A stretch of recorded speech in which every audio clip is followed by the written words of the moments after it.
Wie man unschwer erkennen kann, geht es im heutigen Video um die X-T5 und insbesondere darum, warum ich von der X-T4 auf die X-T5 umgestiegen bin. Böse, sehr böse Zungen behaupten, alles nur wegen der neuen Filmsimulation Nostalgic Neck. Darüber reden wir später nochmal. Einer der Hauptgründe, warum ich umgestiegen bin auf die X-T5, war der Flip-Out-Screen an der X-T4. Die X-T5 hat endlich wieder einen Tilt-Screen, so wie ich es auch von meiner Sony gewohnt bin. Und dieser Tilt-Screen ist auch noch besser wie an der Sony, denn er lässt sich an der X-T5 auch vertikal nutzen. Der Flip-Out-Screen an der X-T4 funktioniert technisch wunderbar und ist für alle, die sich selbst filmen oder fotografieren, sicherlich von großem Vorteil. Er passt einfach nur nicht zu der Art und Weise, wie ich gerne mit der Kamera umgehe und fotografiere. Größentechnisch hat sich am LCD-Monitor nichts geändert und die gesteigerte Auflösung von 1,6 auf 1,8 Millionen Pixel nimmt man nicht wirklich wahr. Auch beim IWF bzw. Sucher hat sich leider nicht viel geändert. Wie auch schon in der X-T4 hat der Sucher in der X-T5 eine Auflösung von 3,7 Millionen Pixel. Einziger Unterschied ist die neue Bildwiederholrate von 100p und 200p. Schön wäre es natürlich gewesen, wenn die X-T5 den neuen Sucher der XH-Reihe bekommen hätte.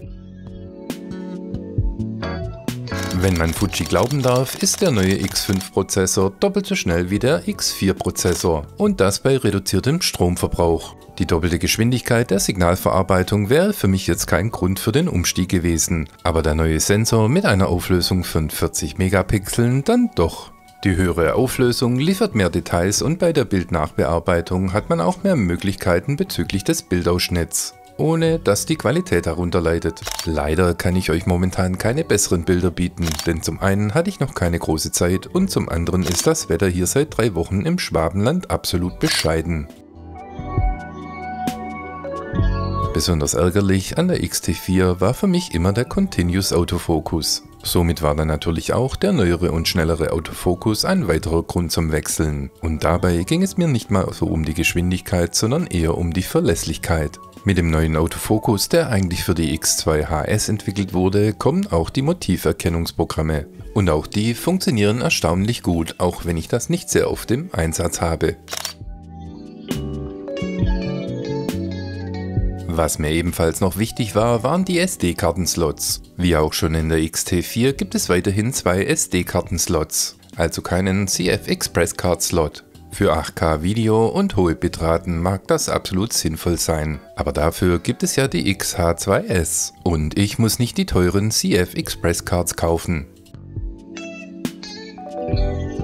Mit Nostalgic Negative oder etwas unglücklich ins Deutsche übersetzt, klassisches Schwarz, kommt die Filmsimulation Nummer 19 auf die X-T5. Wie schon erwähnt, habe ich mit der X-T5 noch nicht so viele Aufnahmen gemacht. Mit einem kleinen Hack für Lightroom kann man diese neue Filmsimulation auch für Aufnahmen der X-T4 zugänglich machen. Wer gerne wissen möchte, wie das Ganze funktioniert, schreibt mir gerne in die Kommentare.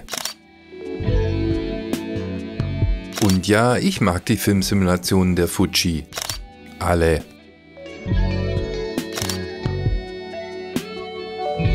Bedingt durch den neuen Sensor kommt die X-T5 jetzt auch mit einem Base ISO von 125 statt 160. Yay!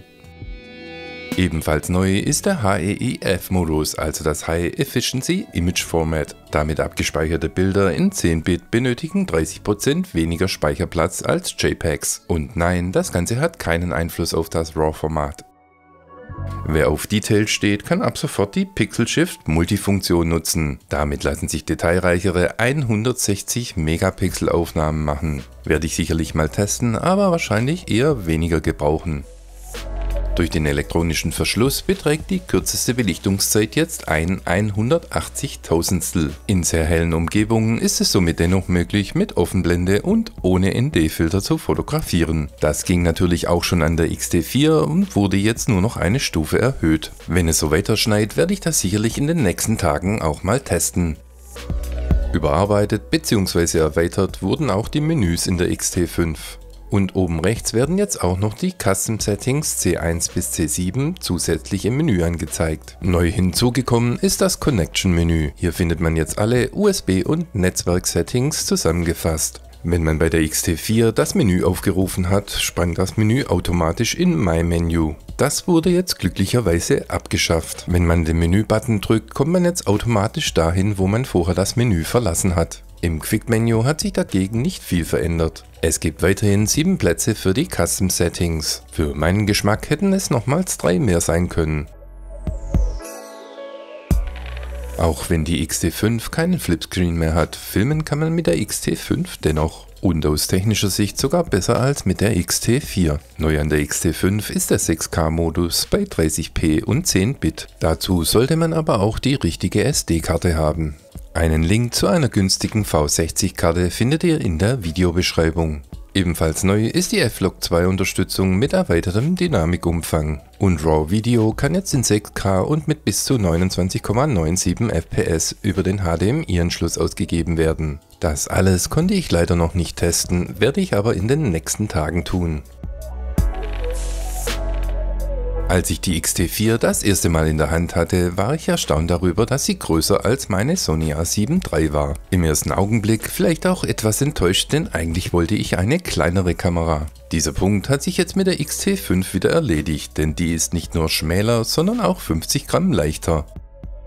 Wie man von oben sieht, ist die Kamera nicht nur schmäler, auch das Belichtungsrad ist größer geworden. Und durch die Verschmälerung hat sich auch der Griff geändert, denn irgendwie muss man die Finger ja noch zwischen Objektiv und Griff bringen. Der Griff ist etwas steiler und etwas kantiger geworden, was mir persönlich aber ganz gut gefällt. Wie die X-T4 besitzt auch die X-T5 weiterhin den Fokusschalter. Glücklicherweise muss man wohl sagen, denn an den Kameras der XH-Reihe gibt es nur noch einen Button. Alles in allem finde ich die Anpassung bezüglich Größe und Gewicht absolut gelungen. Und mit dem kleinen 27mm habe ich jetzt endlich wieder eine Kamerakombination, die in jede Tasche passt. In der Regel kaufe ich keine Kamera, die neu auf den Markt gekommen ist. Mit der X-T5 habe ich jetzt hier eine absolute Ausnahme gemacht. Ob sich der Wechsel gelohnt hat, werde ich sicherlich in den nächsten Monaten feststellen und natürlich darüber berichten. Bis dato bin ich aber ganz zufrieden und außerdem habe ich ja jetzt wieder eine neue Filmsimulation. Das war's von mir für heute. Bei Fragen oder Anmerkungen schreibt mir gerne in die Kommentare. Vielen lieben Dank fürs Zuschauen und bis zum nächsten Mal.